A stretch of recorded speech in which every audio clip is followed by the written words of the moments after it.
ओम नमः शिवाय। जिस प्रकार इस ब्रह्मांड का ना कोई अंत है और न ही कोई शुरुआत, उसी प्रकार शिव अनादि हैं।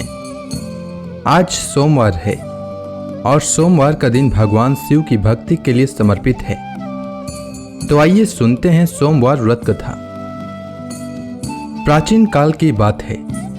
एक नगर में एक बहुत धनवान साहूकार रहता था, जिसके घर में धन की कमी नहीं थी, परंतु उसको एक बहुत बड़ा दुख था कि उसके कोई पुत्र नहीं था। वह इसी चिंता में दिन रात लगा रहता था। वह पुत्र की कामना के लिए प्रत्येक सोमवार को शिव जी का व्रत और पूजन किया करता था तथा सायंकाल को शिव मंदिर में जाकर शिव जी के सामने दीपक जलाया करता था। उसके इस भक्ति भाव को देखकर एक समय पार्वती जी ने शिव जी महाराज से कहा कि महाराज, यह साहूकार आपका अनन्य भक्त है और सदैव आपका व्रत और पूजन बड़ी श्रद्धा से करता है। इसकी मनोकामना पूर्ण करनी चाहिए। शिव जी ने कहा, हे पार्वती, यह संसार कर्म क्षेत्र है।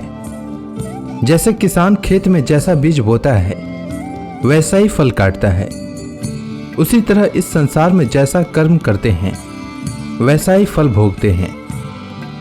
पार्वती जी ने अत्यंत आग्रह से कहा, महाराज, जब यह आपका अनन्य भक्त है और इसको अगर किसी प्रकार का दुख है तो उसको अवश्य दूर करना चाहिए, क्योंकि आप सदैव अपने भक्तों पर दयालु होते हैं और उनके दुखों को दूर करते हैं।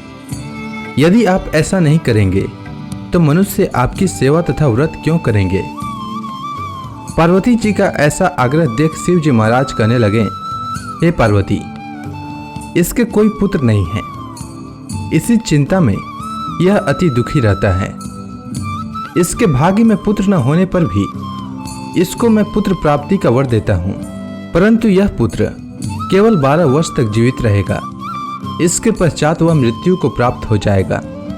इससे अधिक मैं और इसके लिए कुछ नहीं कर सकता। यह सब बातें साहूकार सुन रहा था। इससे उसको न तो कुछ प्रसन्नता हुई और न ही कुछ दुख हुआ। वह पहले जैसा ही शिव जी महाराज का व्रत और पूजन करता रहा। कुछ काल व्यतीत हो जाने पर साहूकार की स्त्री गर्भवती हुई और 10वें महीने में उसके गर्भ से अति सुंदर पुत्र की प्राप्ति हुई। साहूकार के घर में बहुत खुशी मनाई गई, परंतु साहूकार ने उसकी केवल 12 वर्ष की आयु जानकर अधिक प्रसन्नता प्रकट न की और न ही किसी को भेद ही बताया। जब वह बालक 11 वर्ष का हो गया तो उस बालक की माता ने उसके पिता से विवाह आदि के लिए कहा, तो वह साहूकार कहने लगा कि अभी मैं इसका विवाह नहीं करूंगा, अपने पुत्र को काशी जी पढ़ने के लिए भेजूंगा।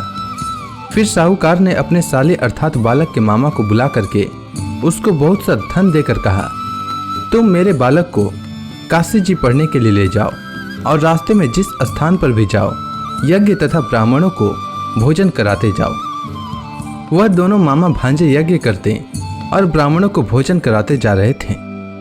रास्ते में उनको एक शहर पड़ा। उस शहर में राजा की कन्या का विवाह हो रहा था। दूसरे राजा का लड़का जो विवाह कराने के लिए बारात लेकर आया था, वह एक आंख से काना था। उसके माता पिता को इस बात को लेकर बड़ी चिंता थी कि कहीं वर को देखकर कन्या के माता पिता विवाह में किसी प्रकार की अड़चन पैदा न कर दें। इस कारण जब उसने अति सुंदर सेठ के लड़के को देखा तो मन में विचार किया कि क्यों न दरवाजे के समय इस लड़के से वर का काम चलाया जाए। ऐसा विचार कर वर के पिता ने उस लड़के और मामा से बात की तो वे राजी हो गए। फिर उस लड़के को वर के कपड़े पहनाकर तथा घोड़ी पर चढ़ाकर दरवाजे पर ले गए और सब कार्य प्रसन्नता से पूर्ण हो गया। फिर वर के पिता ने सोचा कि यदि विवाह कार्य भी इसी लड़के से करा लिया जाए तो क्या बुराई है।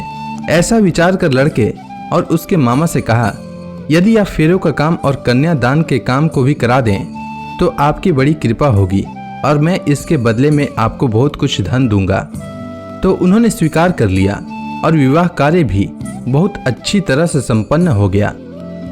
परंतु जिस समय लड़का जाने लगा तो उसने राजकुमारी की चुंदड़ी के पल्ले पर लिख दिया कि तेरा विवाह तो मेरे साथ हुआ है, परंतु जिस राजकुमार के साथ तुमको भेजेंगे वह एक आंख से काना है और मैं काशी जी पढ़ने जा रहा हूँ। लड़के के जाने के पश्चात उस राजकुमारी ने जब अपनी चुंदड़ी पर ऐसा लिखा हुआ पाया तो उसने राजकुमार के साथ जाने से मना कर दिया और कहा कि वह मेरा पति नहीं है, मेरा विवाह इसके साथ नहीं हुआ है, वह तो काशी जी पढ़ने के लिए गया है। राजकुमारी के माता पिता ने अपनी कन्या को विदा नहीं किया और बारात वापस चली गई। उधर सेठ का लड़का और उसका मामा काशी जी पहुंच गए। वहां जाकर उन्होंने यज्ञ करना और लड़के ने पढ़ना शुरू कर दिया।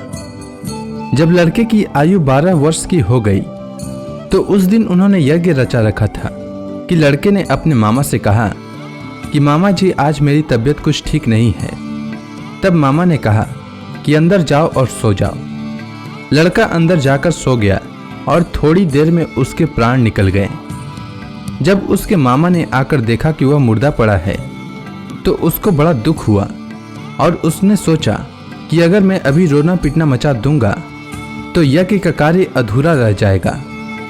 अतः उसने जल्दी से यज्ञ का कार्य समाप्त कर ब्राह्मणों के जाने के बाद रोना पीटना आरंभ किया। संयोगवश उसी समय शिव पार्वती जी उधर से जा रहे थे।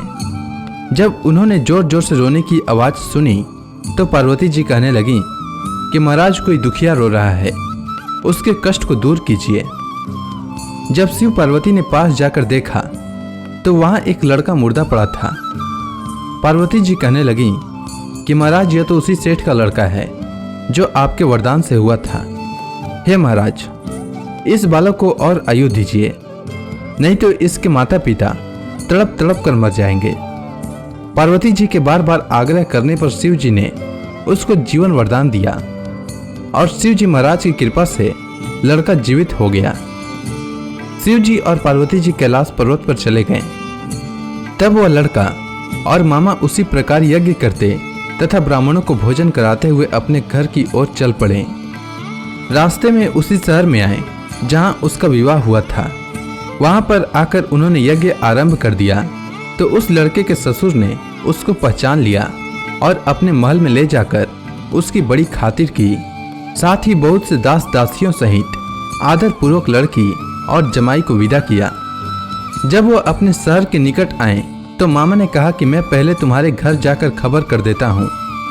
जब उस लड़के का मामा घर पहुंचा तो लड़के के माता पिता घर की छत पर बैठे थे और यह प्रण कर रखा था कि यदि हमारा पुत्र सकुशल लौट आया तो हम राजी खुशी नीचे आ जाएंगे, नहीं तो छत से गिरकर अपने प्राण खो देंगे।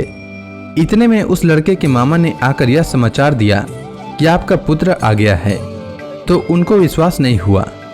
तब उसके मामा ने शपथ पूर्वक कहा कि आपका पुत्र अपनी स्त्री के साथ बहुत सारा धन लेकर आया है। तो सेठ ने आनंद के साथ उसका स्वागत किया और बड़ी प्रसन्नता के साथ रहने लगे। इसी प्रकार से जो कोई भी सोमवार के व्रत को धारण करता है अथवा इस कथा को पढ़ता या सुनता है उसकी समस्त मनोकामनाएं पूर्ण होती है। उम्मीद है आपको सोमवार व्रत की कथा अच्छी लगी होगी। अगर आपको यह वीडियो अच्छी लगी हो तो कमेंट सेक्शन में ओम नमः शिवाय लिखना न भूलें। धन्यवाद।